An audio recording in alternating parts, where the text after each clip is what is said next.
Pagmugna ng Surigao City Eco-Zone sa Freeport, amoy isa ka kahimanan para sa dugang kalambuan sa probinsya ng Surigao del Norte. Ini ang una nalitok ni Provincial Governor Lyndon Barbers Baguhay pa lamang sa diyang nahinabi ning tigbalita kumanadlawa.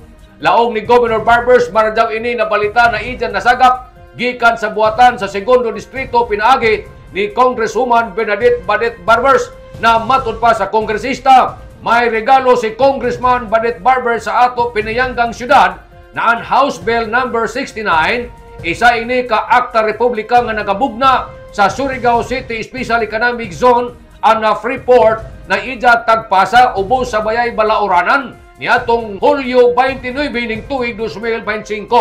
Sa detalye sa ato nahipos, ang naiskutang balaodon na ini tagtujo gajud sa pagmugna dakan ang ato syudad jaonay Surigao City Eco-Zone and Freeport na mahimong sentro sa mas sa pinakakusgan na ekonomiya para sa ato syudad. Sa Eco-Zone na ini, jaon na kitay mas mahamok na trabaho, mas alapad na puhunan, pagpalambo sa patigayon o negosyo, sanan mas kusgan na suporta para sa atong lokal na mga industriya. Magakonektar sab ini sa Surigao sa merkado sa kalibutan, samtang gina-preserba ang ato ecotourism, kultura sa natural na mga bahandi. Ang Surigao City na ilan na isip syudad na Island of Adventures.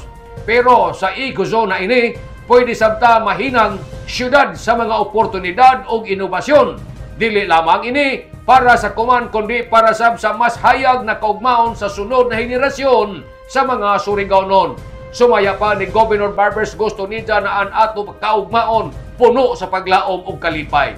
Labi na ang House Bill na ini, amo an ato lakang pasingod sa progresibo, nagasuporta sa kaugalingon sa nanlig-o na Surigao City. Magiusa kita pagpanaw pasingod sa maradaw na kaugmaon sa mas malambuon para sa tanan. Amping, ampo, abante Surigao.